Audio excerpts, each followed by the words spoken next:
Alright, welcome back to Nick Lenz Comic Corner, Classics and Non-Classics. This is episode number 2980, and Doubleshot number 20 is 80? Let me just be sure about that, because I don't think it's 80. Yeah, 2080 and Doubleshot number 2874.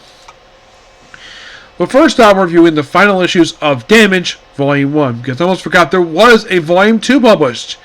As part of New Age Hero line started by Rob Venditti with Tony Ostino in the artwork. Damage of that book is a completely different character. It's just a character with the same name.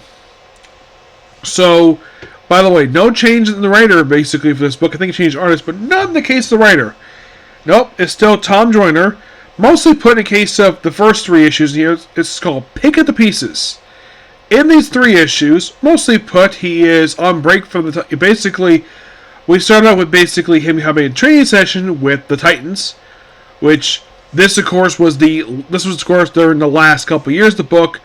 Where in story the reason why this happened because of the Trigon stuff that they were sued by the city of New York for, which of course basically it was pointed out by Roy Harper, who was working for the government as Arsenal, that they are not responsible for that. That was a completely different group, and yet the Titans were blamed for it. So, this group is basically a government-sanctioned team. A concept that probably wasn't popular with a lot of readers at the time, and that's probably the reason the book got canceled due to low sales. Issue 130, which was like a year after these issues came out, that the book ended. So, the lineup at this point is Roy Harper, aka Arsenal. We also have Terra 2, Impulse, Donna Troy, who's a Dark Star, Kyle Rayner, who's basically Green Lantern, who his book has crossed over with Titans several times at this point, and Elena Danvers, Supergirl. Here's a little fun fact for you. Did you know that Roy Harper has had not one but two series? Some people do know about his series that was part of the whole, like, the rise of Arsenal series. People know about that one. But I have done in the past, I did an audio-only review of the Arsenal series released in 1999, written by Devin Grayson, which revealed in that book that he is a descendant of Vandal Savage. Yes. Oh, by the way, the Terra 2 thing, that was a Marv Wolfman thing, where it was a Terra from the future, it was a clone. Now, of all the characters here, the only character that is a Marv Wolfman character is Terra 2. Kyle Rayner is a creator of Ron Martz. The Elena Danvers Supergirl is a creator of John Byrne. Roy Harper, he did write the character, yes, but he didn't create him. I believe that was George Papper created them. Impulse created Mark Waid, and Donna Troy was created by Bob Haney. So after this little training session, he proceeds to go to Georgia, because basically someone has a mind. So then we have Impulse talking to, looks like a version of Dr. Polaris. Actually in a dream. Then he goes straight to Georgia. And the reason why, because there's a funeral going on in Georgia. And the people, like, there's this guy who's a father. He points out, though, he's breaking a law. He can't be here. He can't step foot in Georgia. And Kyle points out, though, he is here in Georgia, but he's not stepping foot on the ground. Why? Because he has a Green Lantern. He's standing Green Lantern. So technically, even though he's kind of in Georgia, but he's not on the actual ground. And of course, this guy who is basically Mandy's father, who is his girlfriend in the book, he is very upset about this. The fact that he basically the governor is a friend of his, and, well, legally the police officer can't do anything about it, because technically Grant is not breaking the law. And then Kyle takes him away from the, and he goes back, and he goes back at the service. Of course, he's still technically sitting on the beam, not, on the ground itself, because legally he can't be there. And also, of course, this is a girl who got killed off in the previous storyline, in the previous story arc, where For some reason, Damage is blamed for her death, despite the fact that he did point to her Harper. He did not kill her. It was some other guy who killed her. And he is wrongfully blamed because he can't control his powers.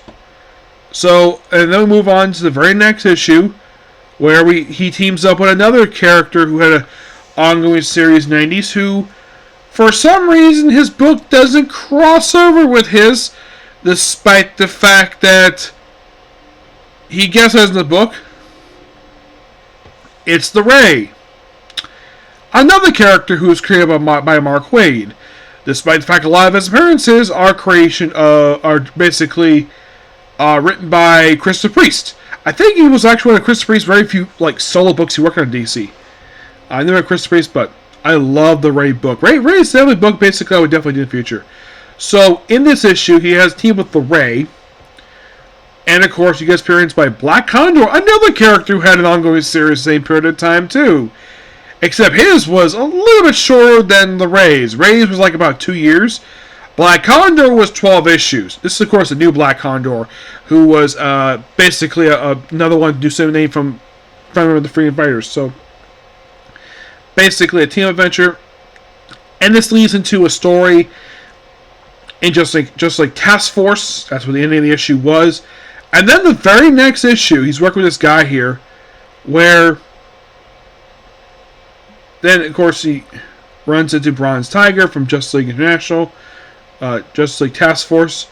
And then, of course, after the crossover with that book, this is between these issues, per se. And then the very next issue, we're looking for Dr. Polaris.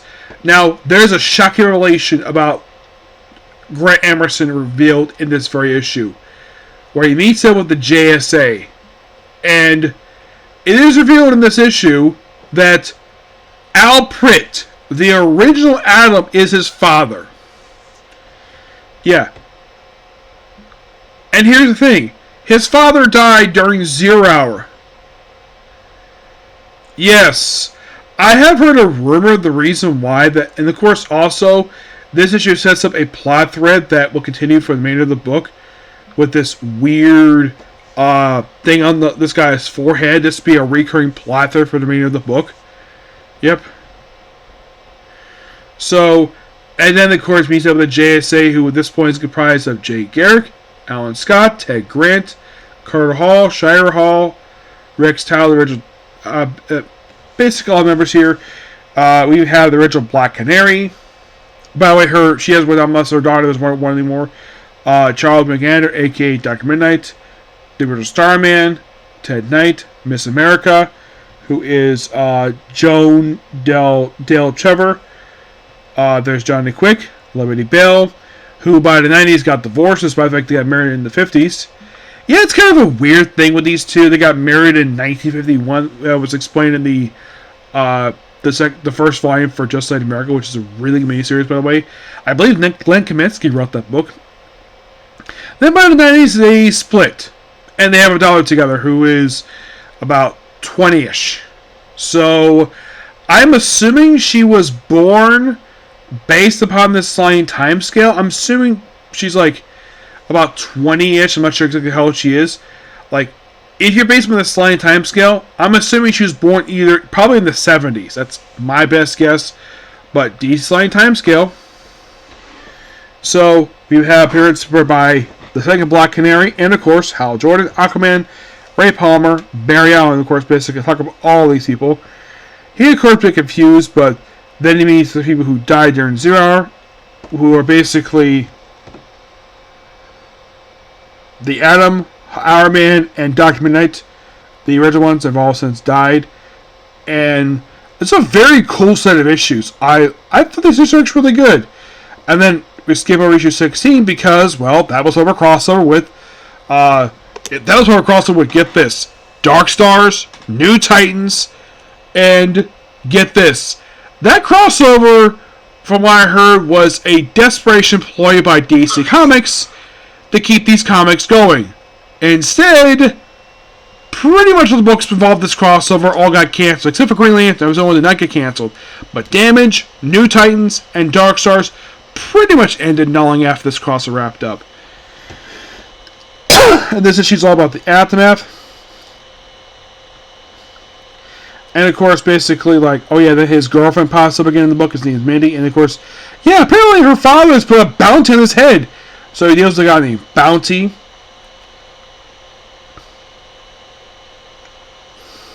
He basically is fighting him the whole issue.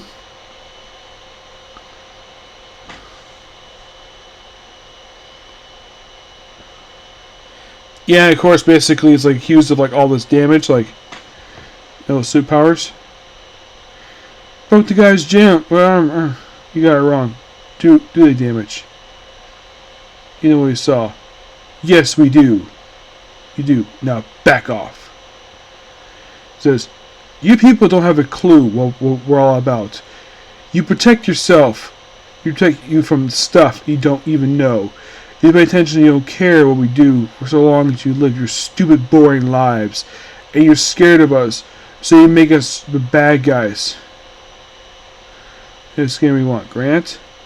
And the issue ends with him crushing a camera. Yep. So, the very next issue is a tie into Underworld. Yep, a tie into Underworld. The storyline where, oh, people are selling their souls to Necron for these stuff. One of the most infamous things with the storyline was that Alan Scott's second wife sold her soul for a young body. I am not kidding about that. And the reason why? Because she was jealous of the fact that Alan Scott's Starheart made him young. That was simply the reason for it. So yeah, he interacts with... So basically have him riding on a plane. And then he ends up fighting Copperhead. Yes. Class AC's villain who later got killed off. Pages of Manhunter, believe it or not. Yeah, Mark and Drip killed this guy off. So Iron Mara proceeds to go after him. And of course, basically this big explosion happened by the end of this issue. And of course, Grant does explain by the next issue that the reason why this happened was because he was fighting Copperhead. Oh yeah, and he gets possessed too. And of course, Nikki's dead. And of course, yeah, and of course these reporters basically are told to back up because it's not really safe because the ground they're standing on is not stable. So the cops basically are on the right here, and this reporter is being a complete idiot. It's like, he's like, come on folks, back away from the rim. We should collapse in a second. The officer, I'm Ike Butler with News Cable, no story. You get a reporting from the county to look up, you will tell you. Say, do you get this? There's such thing as freedom of press in this country. Shall make Jeff good for us. And then it looks like Grant's mom. Of course, you have these weird people who proceed to kidnap. I think it's like actually his maiden, not Grant's mom. So, yeah, these weird people proceed to kidnap her. Of course, Grant gets out of his thing. Then, of course, basically he explains everything to the camera. Like, how about the airport? You saw about that too? He does apologize for damage to Kai's car. It's like, I was trying to stop Copperhead from higher ground control. It's a lot better than it used to be. But something still happens. And that's all I have to say. You claim you're fighting someone called Copperhead, but no one saw anyone but you. What do you have to say? Listen, mister. Remember what happened the last time you took your mic from my face? Well, this time, my friend is here to stop me. I might want to not want to control myself. Let the kid go. I can't afford another camera. I think it's so good. It's out to your chest. Where's Megan? Oh crap, she's picking up because he jumps up and fights him and gets sliced. And of course, he saves her. Then things happen up. It's actually one of the bad guys. And, well, yeah, people are being possessed. Iron Mara basically comes into, and of course, he saves her with Copperhead. So, of course, it's a big battle here, too. It's like causing a lot of damage. And he gets possessed, too. And that leads to the final issue of the series, which is some sheer coincidence that happens. Over in Marvel Comics, Cage has it where in the last issue, he gets possessed by a freaking demon. And this book, kind of the similar thing happens. Like, was someone at Marvel DC basically taking notes? of each other to have their respective series end at the 20 issues, and have where in the last couple issues we have the star of the series get possessed. And this is just by sheer coincidence. And by the way, here's something. The cover date for this is, get this, I kid you not, it is January of 1996. I'm sure this issue was probably released in November of 1995. Yeah. So, then you have basically, the last issue is called Big Bang, with basically Tom Jordan. Bill Moore basically comes back to them, of course. You have him being possessed and fighting other people associated with Copperhead. Eventually gets freed about halfway through the issue. Iron Morrow basically, and then of course they go to the power station, and Iron Morrow stops him. He does get freed, yes. And of course his power leaves him, like fires a bunch of blasts, doesn't blow up per se. And of course Maynard reunites him. And then he goes to a bar in Tampa, yes, in Tampa, where apparently in that period of time he's grown a mustache. I'd say maybe a week or two has passed by. He's probably grown a mustache to basically disguise himself. And then, this is something quite interesting. He meets up at this bar with Albert Robinson, a.k.a. Nucleon, a.k.a. Atom Smasher. And who was this guy? You may have forgot about this guy. Found him at Incorporated. Alfred's godson, who knew him a little better than basically his own son did. And the issue ends basically asking him to tell about his father. And that's how the series ends. I gotta admit, this was really good. Throughout the 20 issues of this book, there wasn't a single bad issue this whole series. Yes, we had this reporter Ike be a dick, and of course also Manny's father be a dick too, but yeah, I like the fact basically by the end, toward the end of the series, that Damage's powers got slowly back under control. Now, in case you're curious though, was Damage featured like right after the series wrapped up per se?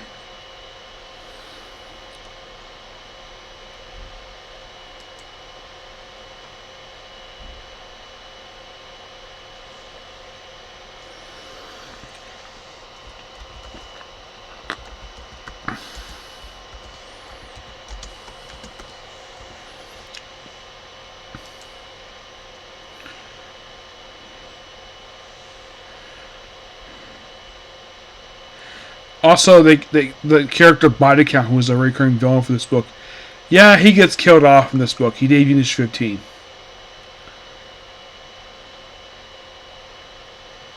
So you might be asking, what the heck did Damage do after this book wrapped up?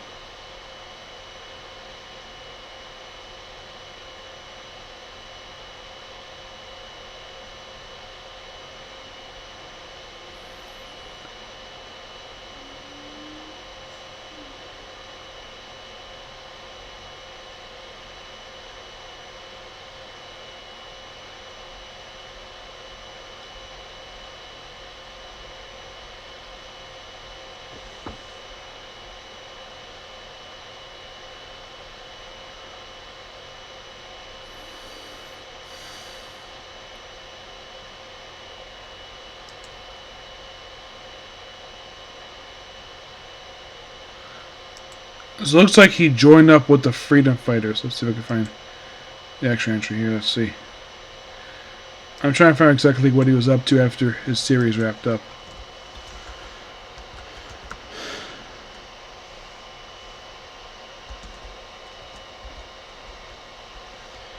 There we go.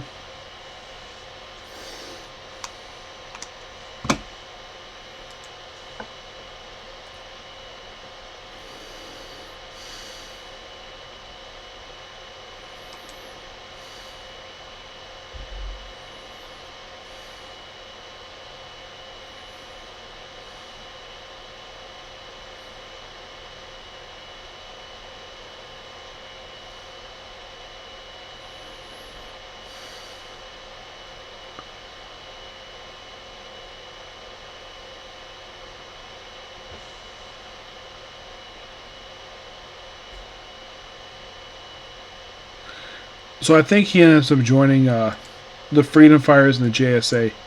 So, if you're curious, when did he join the Freedom Fighters?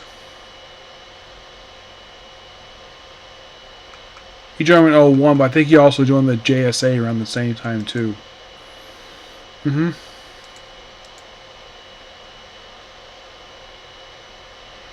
when did he join the JSA? Well, the Freedom Fighters he joined in, I think, like in 2001. Well, the JSA he didn't join until, well, Volume 3.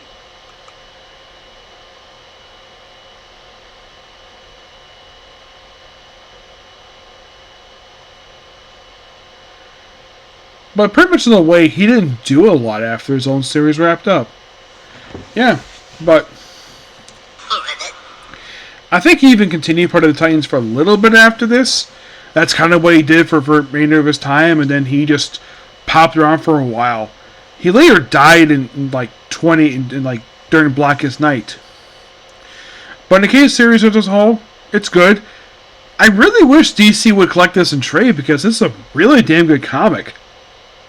Alright, next up we have is All New Atom, The Search for Ray Palmer, which, by the way, is a storyline tie-in to Countdown to Final Crisis, a weekly series that is not very well remembered from what I wasn't reading at the time. I got these comics after this book wrapped up, but my gosh, I did read it, and I talked to basically Dan DiDio about this book, and the fact that the reason why we had so many artists, why it was so confusing, was, and according to him, the reason why that the book was so confusing in terms of the artwork was because all the artists came from a studio in Spain. Yes. And this book in particular, it's like, okay, we have Gail Simone, and basically in this book, Dwarf Star is still trying to basically drag it out of where he's in, with basically still being shrunk. So Ryan Cheadle basically gets involved with some weird stuff, and basically in a way he just wanders about, and then he just managed to randomly run into a bunch of villains. Yeah. Who are these villains, you might ask?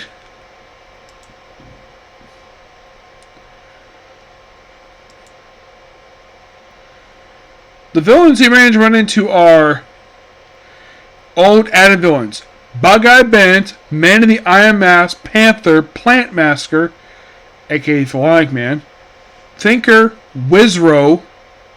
There's also Kronos in here too. He pops up at the end of the book. Bug-Eye Bandit. Yeah, he's a classic him.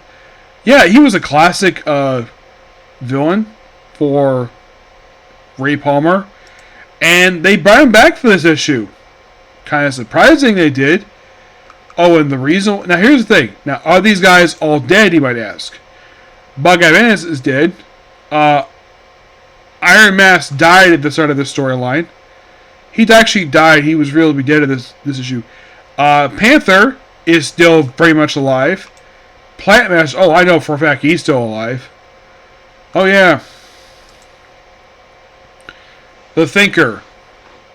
He died in 1998. So he's very much dead. Wizro. He is still very much alive. And here's the weird thing about this issue. This is the first time this features since his debut appearance back in the frickin' 60s. Yeah, so...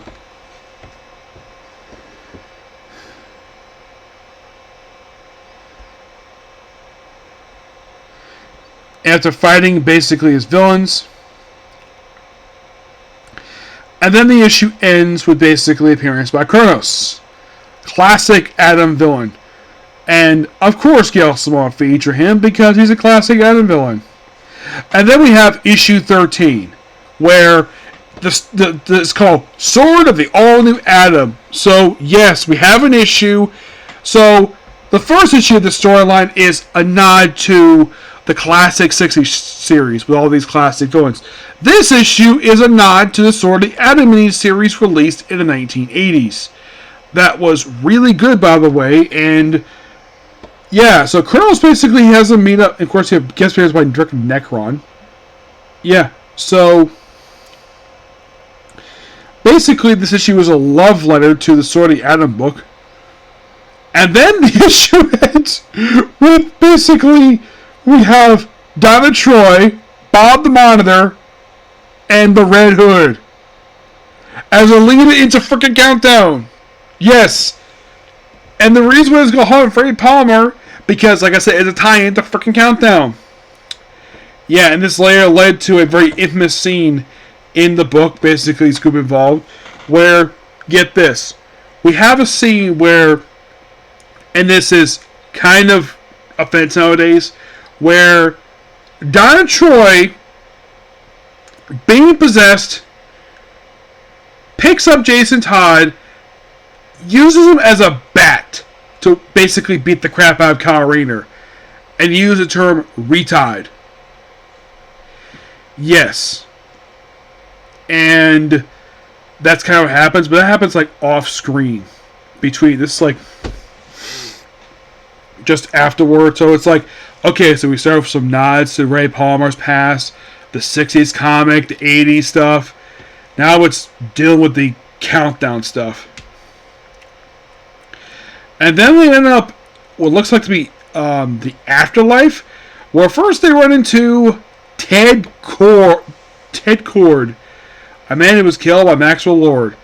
And then they run into, okay, get this. So we see Hawkgirl, one of the Red Rockets, Barry Allen, which is later retcon not to be him because he's actually alive, the Vigilante, I think it was Thunder, looks like a version of Hawk, Isis, a few other characters here.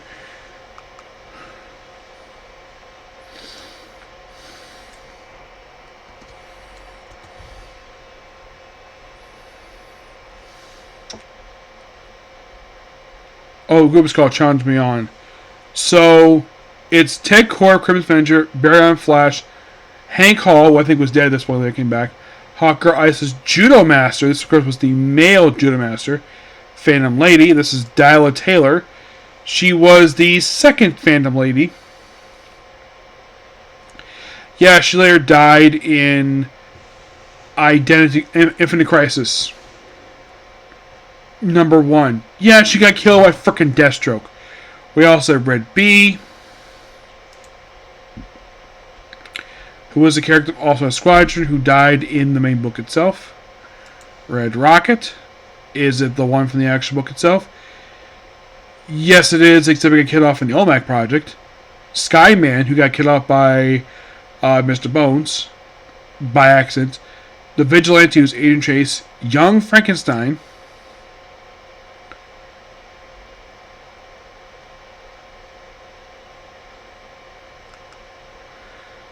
Ray Palmer is supposedly here, and Maxwell Lord, who's supposed to be dead.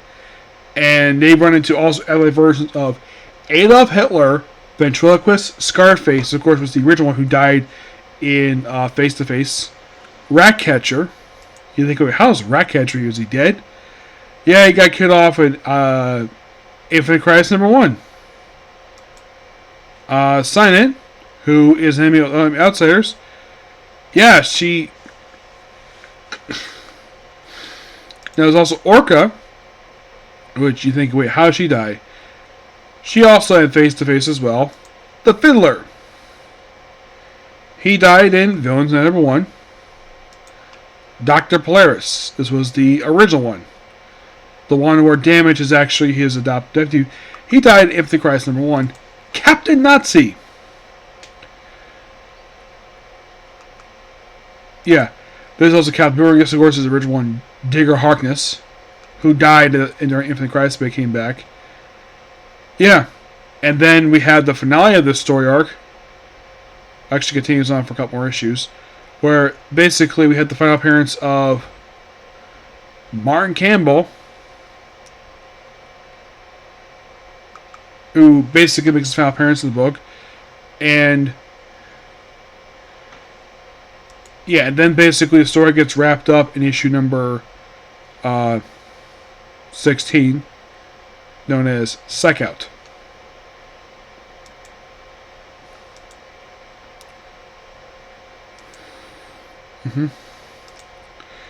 Or takes on a villain called the Weapons Master. Well, one of many ways, yes. And it had been a bit since he last appeared. Like, prior to appearing in this very issue, I think last time he appeared maybe was in... probably was Creature Commandos. He didn't really appear very much at all. But...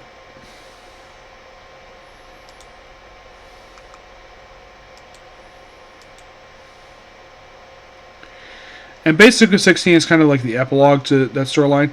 Oh, by the way, the Humphrey Palmer, that proved ways of time. Because, of course, basically, the whole thing with him was trying to invent the Great Disaster. I'm not kidding about that. That was his whole thing. Was trying to invent the Great Disaster. But, really fun issues. Still almost done with... so basically, next time I talk about this book, it'll be the end of All New Adam. But I give this book roughly a 9 out of 10. Excellent book. Okay, so that's very much a particular view. Please be sure to like, comment, subscribe, turn notifications. And do this like button. Well, I'll see you tomorrow for more reviews of Jaspion and now Jaspion probably some comic corners, okay? So, bye.